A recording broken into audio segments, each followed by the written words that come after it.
Magandang umaga. Ito po, si Toto Tirador. May tiradorin na naman tayo. Pak! Okay.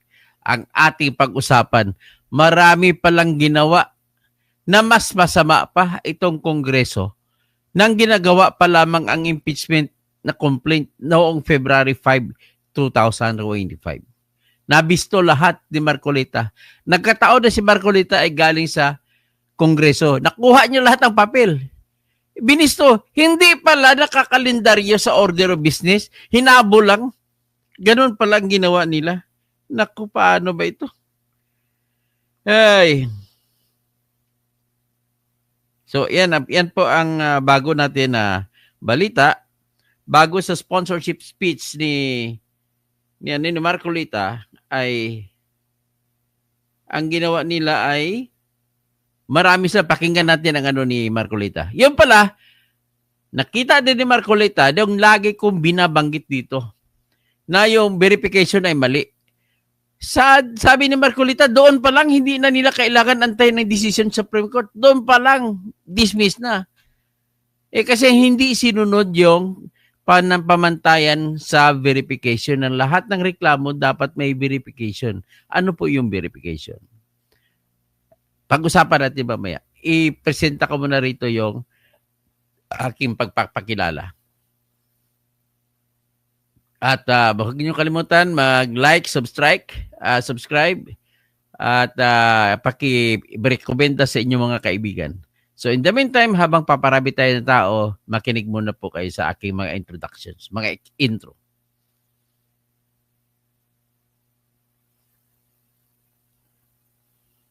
Ito.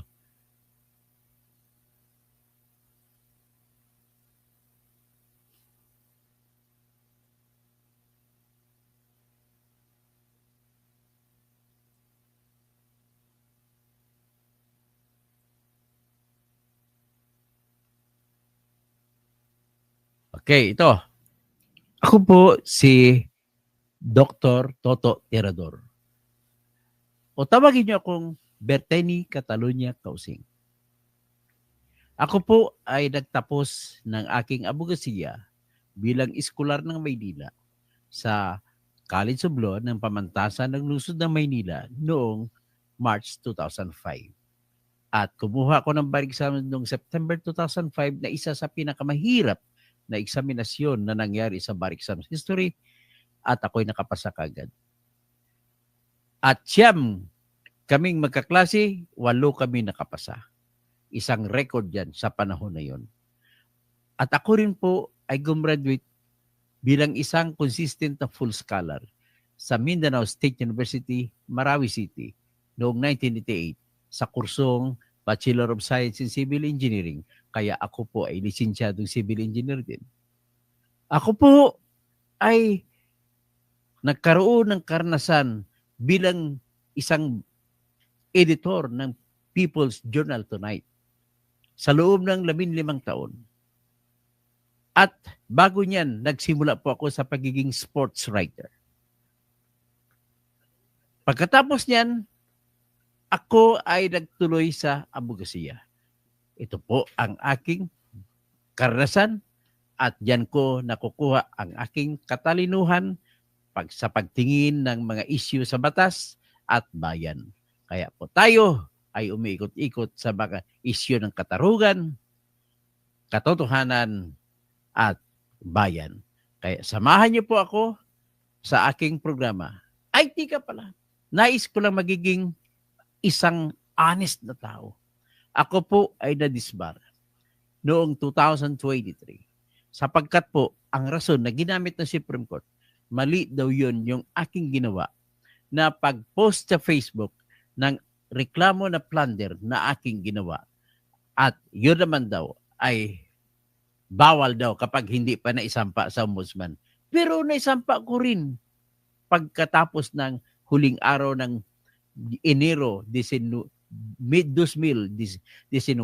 Okay? Tara na, pakinggan niyo po ako. O, ito na. So ito ngayon muna, iparinig muna sa inyong advokasya ko sa due process na dapat gusto ko lahat ng Pilipino ay na-memorize yung due process habang nagpaparabi pa tayo ng audience dito. Due process. Ang due process, buong proseso. Ako po si Dr. Toto Tirador. O tawagin niyo akong Berteni Catalunya Causing. Ako po ay nagtapos ng aking abogasiya bilang iskolar ng Maynila sa College of Law ng Pamantasan ng Lungsod ng Maynila noong March 2005. At kumuha ko ng bar exam noong September 2005 na isa sa pinakamahirap na eksaminasyon na nangyari sa bar exam history at ako'y nakapasa kagad. At siyam kaming magkaklase, 8 kami nakapasa. Isang record yan sa panahon na yon. At ako rin po ay gumraduate bilang isang consistent na full scholar sa Mindanao State University, Marawi City noong 1988 sa kursong Bachelor of Science in Civil Engineering. Kaya ako po ay lisensyadong civil engineer din. Ako po ay nagkaroon ng karanasan bilang isang editor ng People's Journal Tonight sa loob ng 15 taon. At bago niyan, nagsimula po ako sa pagiging sports writer. Pagkatapos niyan, ako ay nagtuloy sa abogasiya. Ito po ang aking karanasan at diyan ko nakukuha ang aking katalinuhan sa pagtingin ng mga issue sa batas at bayan. Kaya po tayo ay umiikot-ikot sa mga issue ng katarungan, katotohanan, at bayan. Kaya samahan niyo po ako sa aking programa. Ay, tika pala. Nais ko lang magiging isang honest na tao. Ako po ay nadisbar noong 2023. Sapagkat po, ang rason na ginamit ng Supreme Court, mali daw yun yung aking ginawa na pag-post sa Facebook ng reklamo na plunder na aking ginawa. At yun naman daw ay bawal daw kapag hindi pa naisampa sa ombudsman. Pero naisampa ko rin pagkatapos ng huling araw ng Enero 2019. Okay? Tara na, pakinggan niyo po ako. Okay, shoot na tayo. So ngayon, itong pag-usapan natin. Nabisto! Ang daming mga kabulastugan ng ginawa ng Kongreso, House of Representatives bago nila inaprubahan. Nabisto! O ito, pakinggan natin si Marcoleta. Ha? Si Mr. Marcoleta.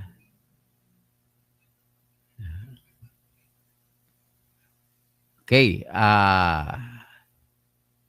Ikargan muna natin.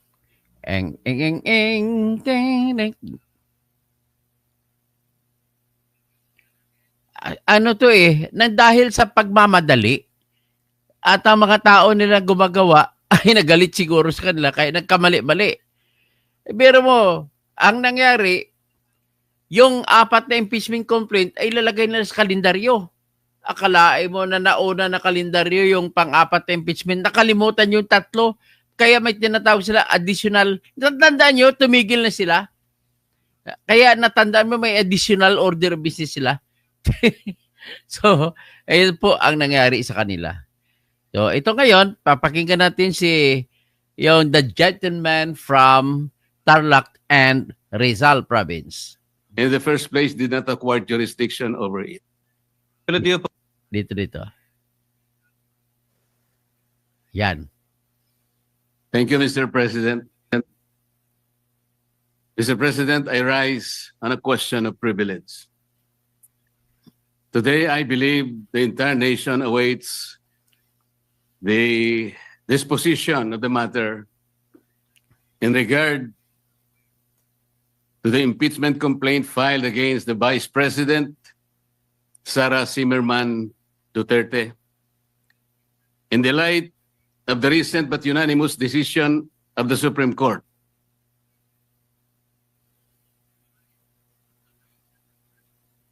Mr. President, This decision was promulgated on July 25, 2025, declaring said complaint to be unconstitutional, void ab initio, violative of due process, and that the Senate in the first place did not acquire jurisdiction over it. Take note, Mr. President, it even said that the decision is immediately executory. But before I continue, Mr. President, let me put on record that the initial proceedings, impeachment proceedings conducted by the Senate in the 19th Congress have never been formally carried over to the Senate of the 28th Congress. I do not know, and I'm not aware, I cannot recall of any action so far taken by this august chamber to the effect that the initial impeachment proceedings, which were deemed to have been terminated at the expiration of the 19th Congress at noon of June 30, 2025, have been miraculously brought to life into the present Congress. That having said, Mr. President, I'd like to continue. Mr. President, the decision of the Supreme Court did not dwell on the intrinsic merits of the impeachment complaint filed against the Vice President. It zeroed in merely on the procedures and the processes taken by the House of Representatives. To repeat, it declared the whole impeachment complaint constituting the articles of impeachment to be unconstitutional, violative of due process, void ab initio. Simply because the rules of procedure in impeachment proceedings in the House of Representatives were never followed. And they violated the one-year ban on multiple impeachment complaints as prescribed under Article 11, Section 3, Paragraph 5, which says that no impeachment proceedings shall be initiated against the same official more than twice Bantayan nyo yun within a period of 1 year. Yan ang verification. Napakasimple po ng sinasabi doon, Mr. President. No impeachment proceeding should be initiated against the same person more than twice within a period of 1 year. Ilan po ang impeachment proceedings, impeachment complaints na ipinail ng House of Representatives? 4 po eh. The first one started in December 2. Sumunod po December 4. Meron pang sumunod na December 19 hanggang sa umabot po noong February 5. Yun nga pong ipinangangalandakan na impeachment complaint which was signed by more than 1/3 of the members of the House of Representatives. Nasunod po ba? Nasunod po ba ang tuntunin ng House of Representatives?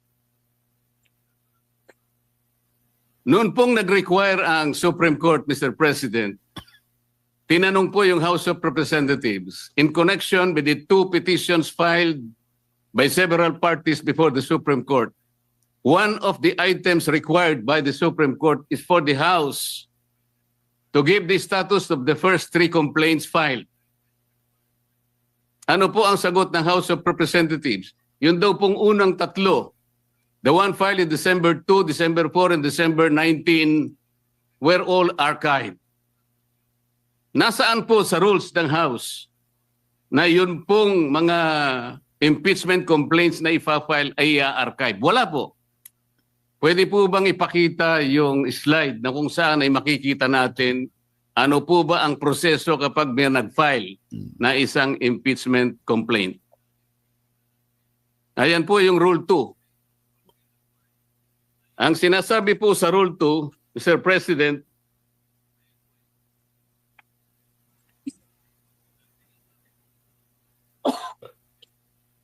hindi sa Rule 3, sa Rule 3. Rule 2, Section 3. A verified complaint for impeachment by a member of the House or by any citizen upon a resolution or endorsement by any member thereof shall be filed with the office of the Secretary General and immediately referred to the Speaker. Bakit hindi po nasunod ang tuntunin na ito, Mr. Speaker? Portrait, hindi Kailan po sinunod eh. ni-refer ng Secretary General sa opisina ng Speaker yung impeachment complaint dated December 2, 2024? Kailan po ni-refer ng Office of the Secretary General yung impeachment complaint na i-file noong December 4? Wala po silang sagot. Kailan po ni-refer ng Office of the Secretary General yung impeachment complaint that was received on December 19? Wala po silang sinasabi. Kapag titingnan po natin ang sagot ng Solicitor General in behalf of the House of Representatives, ang sabi po nila, the Secretary General diligently referred simultaneously all the impeachment complaints to the office of the Speaker on February 5, 2025. Immediately po ba yan, Mr. Speaker? December 2, December 4, December 19, at isinama po yung February 5, all of them were simultaneously referred to the office of the Speaker on February 5. 2 buwan po ang kanyang ginugol para lang i-refer sa office of the Speaker. Ano po ang immediate doon? Wala po. Wala po silang sinunod. Wala silang ni-repair at ni-repair nga po delayed. Nung ma-repair po, ang sabi po ng Solicitor General, the 4 impeachment complaints were included in the order of business doon po sa session number 36. Oh, 11 araw na You pala. will note, Mr. Speaker, hindi po niya ibinigay bilang annex yung order of business in section number 36. Walang Ang order kanya pong business. ipinakita ay yung journal number 36. Bakit po? Sapagkat hindi totoo na yung 4 na impeachment complaints were included in the order of business. Mr. President, I have a copy Yun. Hindi of the order makalusot. of business, session number 36. And I will deposit a copy to the office of the Senate Secretary for everyone to see and examine for themselves kung talagang in-include nila sa order of business. Yun! Wala po. Bas, Saan po bisto. nila in-include? Yan! Ito sa journal. Mas matindi ang Iba ginawa po na. yung journal sa order of business. Alam po niyo kung bakit lang nalagay sa journal, Mr. Speaker? Idinagdag po nila as additional reference of business. Yan pala, kaya pala narinig ko, additional reference sa business. Alam niyo na, ngayon, nabisto na, hindi pala nilagay sa order of business. Nilalagay na additional order of business. Nandaya pa. Sana, makalusot na ka sana eh. Ayan, hindi pa, nabisto ni Marcoleta. Pero nakalusot sila sa Supreme Court. Pero pala, yung ang inuutos ng batas ay 10 session days. Yung pala, mula ng session number 26 hanggat session number 36 ay 11 days kung bilangin, lampas sa 10. Kaya yan, patay na kayo. Automatic dismissed. Patuloy natin yung makinig kayo kay Senator Dan Marcoleta. That is not the requirement of the Constitution.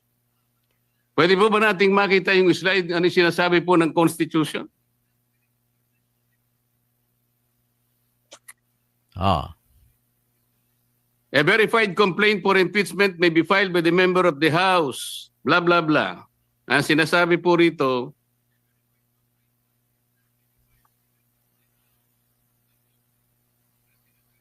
iba yun. Hindi po yun. Sorry po. Nakalagay po, in-include sa 10th session day. Yun po yung section number 36. Hindi po totoo yun. Ilang violations na po? Kanina po, in-archive po yung tatlong violations. Hindi po ni-refer sa Committee on Justice. Pangatlong violation. 6 na po. Ngayon sinasabi po, in-include po sa order of business. Hindi rin po. 3 violations na naman. 9 na po. At sabi po nila, yung session 36 is the 10th session. Hindi po. Bilangin po natin yung December 2. 11th day. That was the date when the first complaint was filed, endorsed, and received by the Office of the Secretary General. December 2 is session number 26.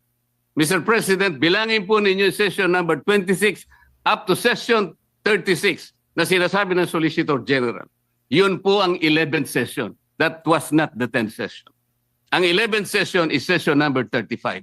Just for the record, Mr. Speaker. O yan ha. Yan talagang trabahong kurap ay nakukurap. Yan ang problema sa inyo. Bistado kayo. Hindi pala nakakalendaryo. Pinalusot nyo. Tapos, inutusan kayo ng Supreme Court na ibigay ang dokumento ng kalendaryo. Hindi nyo binigay. Ang binigay nyo yung journal of business. Naku! So ilang violation na po yan? Balikan po ninyo yung Rule 2 na nandyan po sa slide, Mr. Speaker. Ano po yung mode of initiating impeachment? Ganito po ang sinasabi ng rule of the House of Representatives. Impeachment shall be initiated by the filing and subsequent referral to the Committee of Justice. Ito po yung Sereno versus, Francisco versus House of Representatives. Verified complaint for impeachment filed by any member of the House of Representatives, i-refer po sa Committee on Justice. Verified complaint filed by any citizen upon a resolution endorsement by any member thereof, i-refer po sa Committee on Justice. A verified complaint or resolution impeachment filed by at least 1/3 of all members of the House, i-refer din po sa Committee on Justice. Bakit po ang ginawa nila nung makakuha sila ng higit sa 1/3, dali-dali po nila ang tinransmit sa Senate? Ang pagkakakala po nila, Mr. Speaker, sapagkat ang pinagbatayan po nila ay yung Rule 4 na kung saan in Section 14 sinasabi po endorsement of the complaint resolution to the Senate. Ang sinasabi lamang naman po noon, Sir President, ay yung pamamaraan kung paano po i-endorse yung impeachment complaint that was signed by 1/3 or even more members of the House of Representatives. Hindi naman po sinasabi doon na hindi na sa i-refer sa Committee on Justice. Bakit po nakalagay dito sa rule? Kailangan i-refer din siya sa Committee on Justice, but they never did. Mr. Speaker, Mr. President. So ilang violations na po ito? You cannot use Section 14 in isolation of Section 2. Hindi po pwede yun. Binigyan po ba ng discretion, Mr. President? Was the House given the discretion to select, to withhold and select from among the 4 impeachment complaints, which will be the one to be transmitted? Yan ang sinasabi ko, lagi kong tinatakel sa aking vlog. May karapatan ba kayo, makapangyarihan kayo, mamili na unahin nyo ang complaint number 4 at iwan yung 1, 2, 3? Yan ang tanungan ni Marcolita. Wala pala silang kapangyarihan na mamili, unahin yung iba. The Senate, in derogation of the 1-year ban rule, wala po silang discretion. Kung sila po mismo ay hindi sumusunod sa tuntunin, bakit po ngayon ay napakarami pong nagsasalita? Na parang akala mo ay ang Supreme Court pa ang nagkasala, ang nagkamali. Samantalang ito po, napakasimple po ng tuntunin, hindi kailanman sinunod. Even the 10th session day na sinasabi nila, 11th session day nung ilagay po nila sa order of business, sabi nila, they never included them in the order of business. Wala po. Nasa akin po yung kopya. Ano ba po ang pagkakamali? Mr. President, ipakita po natin yung last page ng impeachment complaint. Pakita po sa slide. Ayan po, Mr. President. Ayan, verification. Mali. Subscribed and verified before me. Parang affidavit lang. Ginawa pang jurat lang. Sabi po ng Secretary General. Tambayin kopya ko rin.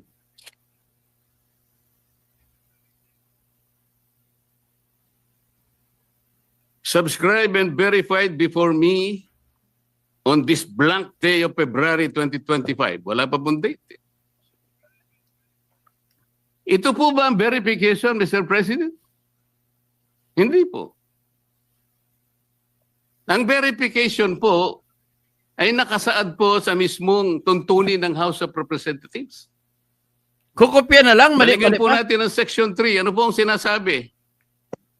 Section 3, Paragraph 2. An impeachment complaint is verified by an affidavit that the complainant has read the complaint and that the allegations therein are true and correct of his personal knowledge or based on authentic records. At the very least, yun ang dapat na ilagay po.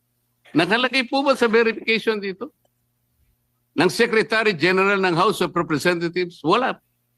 Ito po'y parang jurat lang sa isang affidavit. Parang simpleng affidavit of Sinasabi loss. lamang po dito, kilala niya yung nagsipirma sa isang dokumento. Na ang dokumento ay naglalaman ng 32 pages. This is not the verification required under the rules of impeachment by the House of Representatives. Ang totoo po, kung balikan po natin ang Section 14, nandyan po sa slide.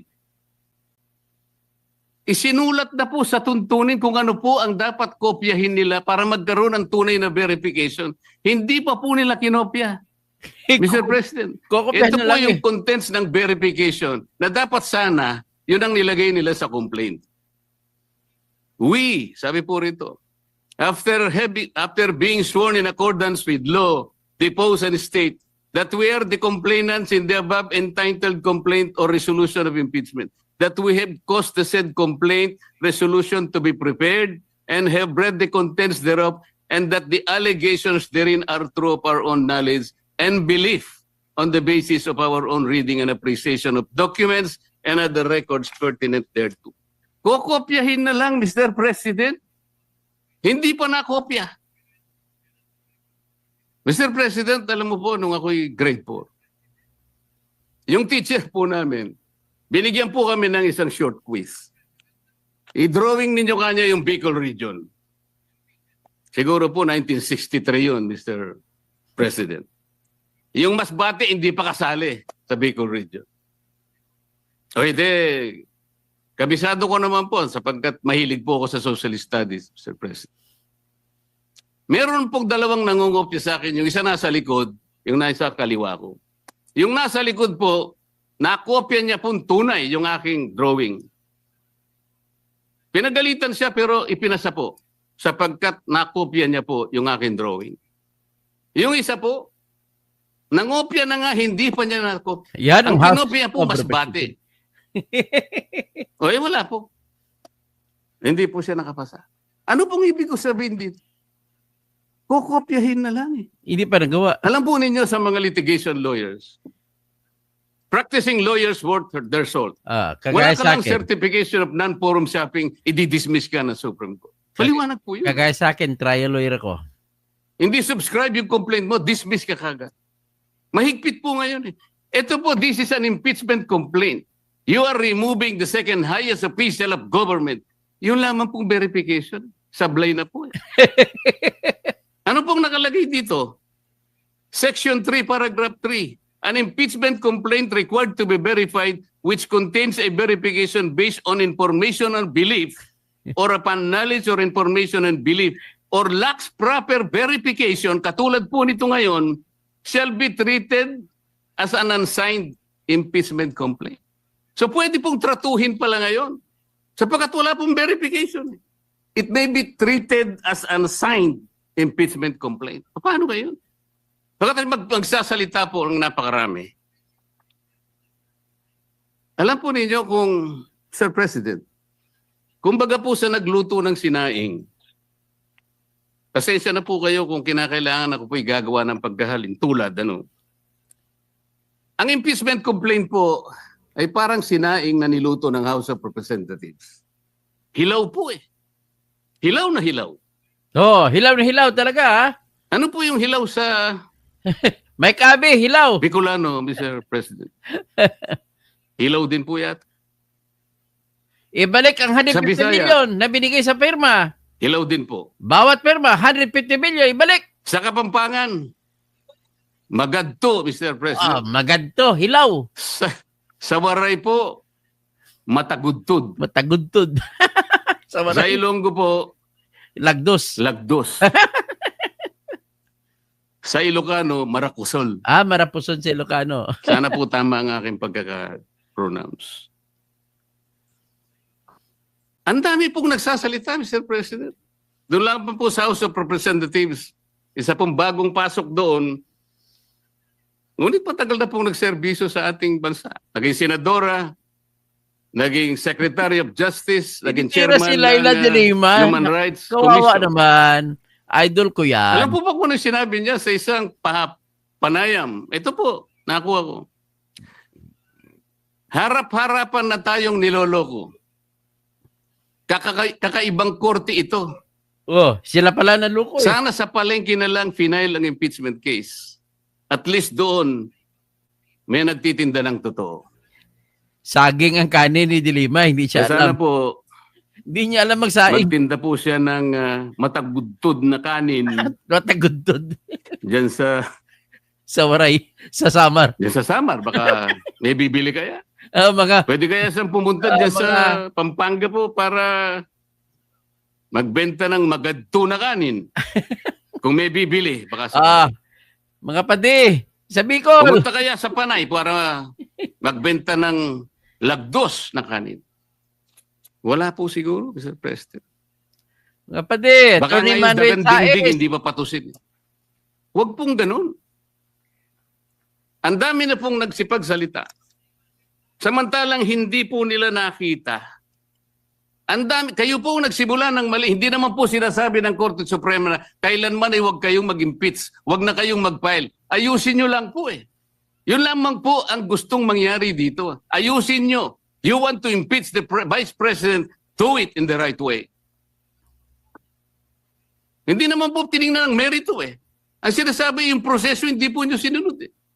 Sinasabi na nga, walang impeachment complaint bukod sa isa. Laban sa isang opisyal sa loob ng isang akalain mo namang 4 po kagad ang ipinay. Pagkatapos yung 4, i-consider mo na isa. Hindi naman po yata tama yun, Mr. President. Brilla Hainos, magandang umaga. Mr. President, Maya pa, back. gusto ko pong basahin isang parte ng official statement of the Integrated Bar of the Philippines and the Supreme Court's decision in Duterte versus House of Representatives, August 1, 2025. And I quote, "Disagreement with the court's reasoning is neither unwelcome nor unexpected. Dissent is not foreign to a democracy. It is essential to its survival.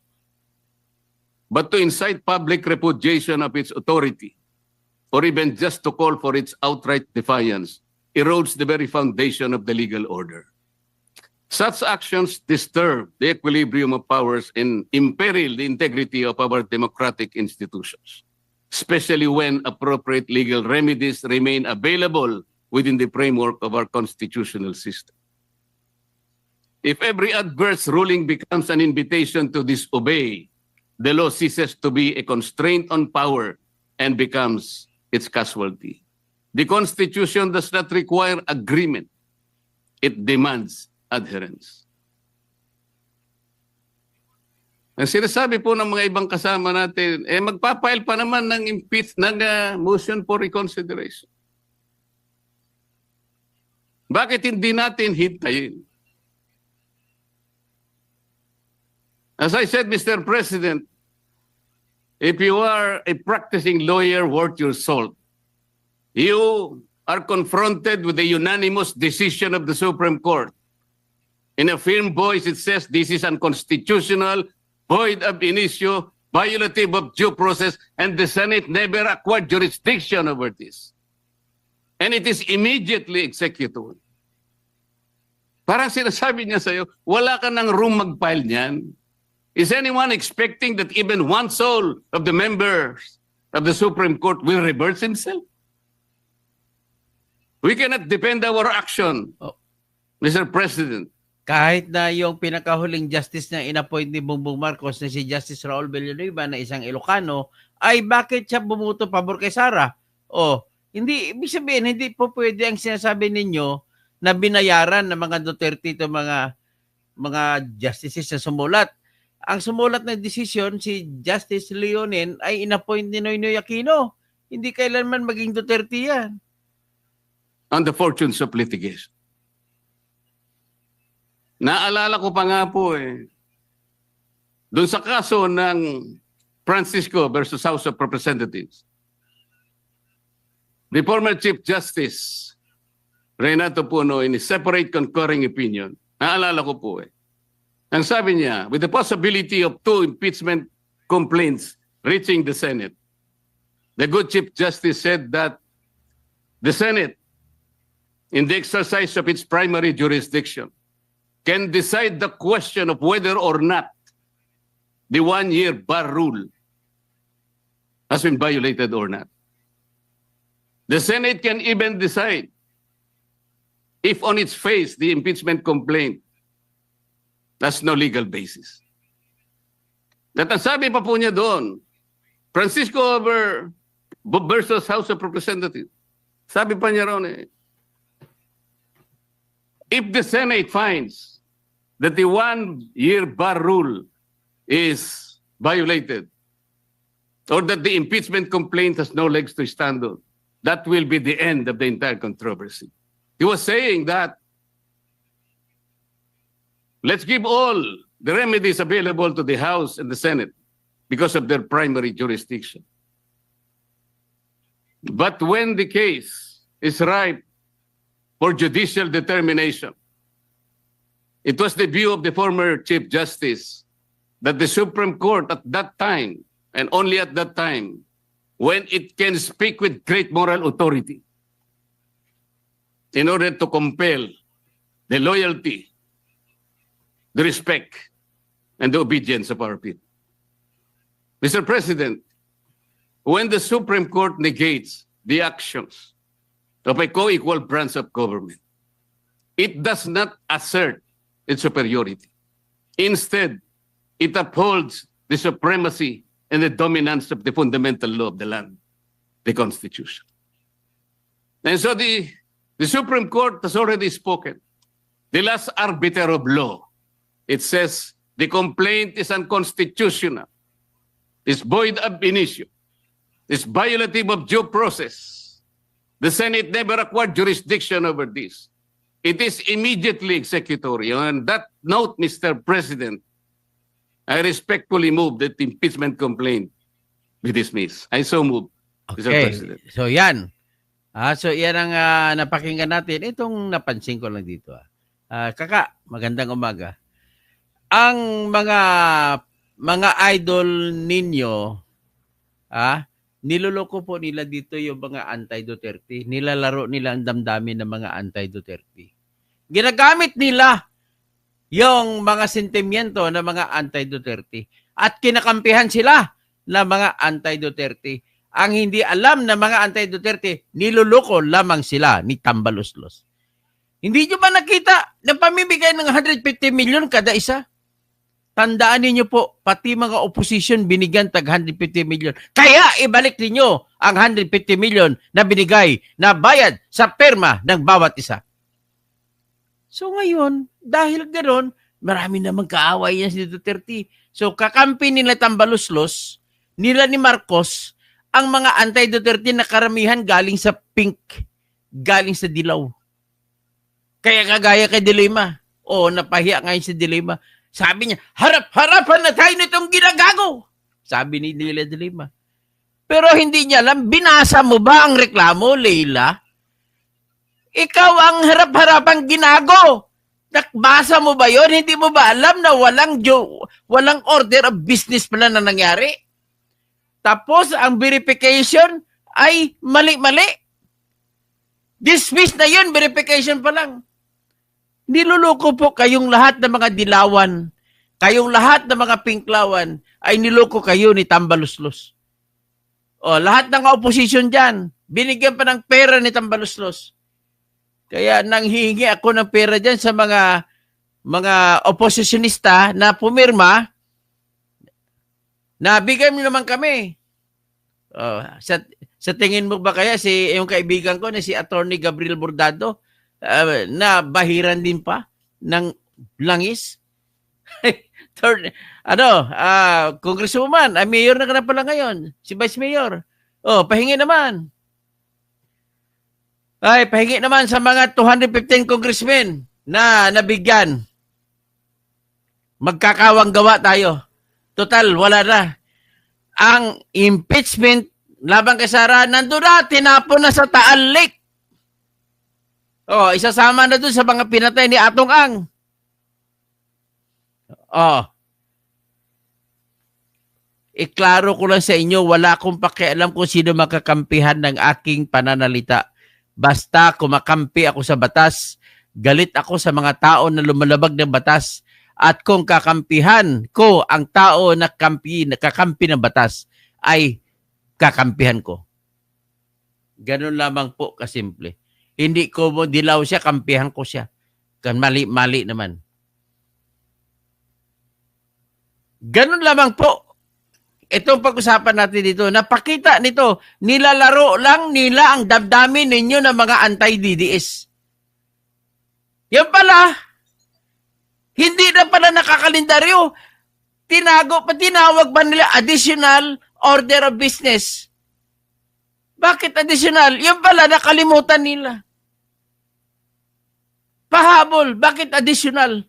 Kasi kung hindi additional na nakalagay, dapat order of business lang. So, yan ang mangyari. Kaya, ako, naninindigan kahit dinisbar ako ng Supreme Court, nanindigan ako, ipaglaban ko ang Supreme Court dito. Kung pwede lang kumanta ang Supreme Court, anong kanta kakanta ng Supreme Court? Kakanta, stand by me, oh, stand by me. Won't you stand by me. Oh, ganun dapat. Kailangan natin tayuan ang Supreme Court. Bakit? Ito lamang po ang opisina na makapagpigil sa mga abuso ng kahit sinong mga opisyal ng ating bayan. Kahit sundalo pa. Ito lang ang opisina makapagtulong sa atin na tatanggap ng tinatawag na habeas corpus. At pag nagsampa ka ng habeas corpus na wala ang iyong kaanak, hindi mo alam, at kinuha ng pulis, sampa ka lang ng habeas corpus. Kahit sa ang korte, mas maganda sa Supreme Court. At kung nagtatago ka, papatayin ka, sampa lang ang kamag-anak mo, magsampa lang ng tinatawag na petition for the writ of amparo. Kung wala ang Supreme Court justices kasi ipa-impeach ni Tambaloslos, ano mangyari? Kaya kailangan natin ipaglaban natin ang mga Supreme Court justices. Sila po ang tinatawag natin na huling sandalan ng katarungan. The last bulwark of justice. Okay, hinyan lang mo. At least nakita na ninyo, na-expose ni Marcoleta na hindi pala sadya, hinabol nila na ilagay nila sa kalendaryo 4 na reklamong impeachment complaint. Ngayon, wala silang kapangyarihan sa ilalim ng batas, mamili kung alin sa 4 ang unahin nila. Natural, dapat yung unang dumating, yun ang unang unahin. Pero sinasabi sa ruling sa Gutierrez, pwedeng sabay. So dapat pinagsabay na ninyo. Yung pati kasama na yung pang-4. At kung sabay, wala nang paglabag na mangyari. Kasi ang gagawin nyo, i-endorse nyo lahat sa Committee on Justice. Tapos sabihin ng Committee on Justice, in a matter of 1 hour, ay, napirmahan naman itong isa, ito na lang ang endorse natin. O endorse ka agad. Pwede naman kagad aksyonan ni Tambaloslos. Wala ka sana kayong problema, ngayon sana nagtatrial na tayo. Ganon po. Ibig sabihin po, dito mo nakita na iba talaga po yung trial lawyer. Kaysa mga lawyer na nagaling-galingan lamang nasa lamesa lang kayo. Hindi kayo nakatikim humarap sa judge. Hindi kayo nakatikim mag-cross-examine ng mga testigo. Hindi kayo nakatikim paano magpresenta ng testigo. Ganun po yun. Okay, hanggang dyan lang muna at isusunod ko po yung sagutan nila ni Soto tsaka ni Marcoleta. Maganda yon. Babalik kayo. I-out ko muna.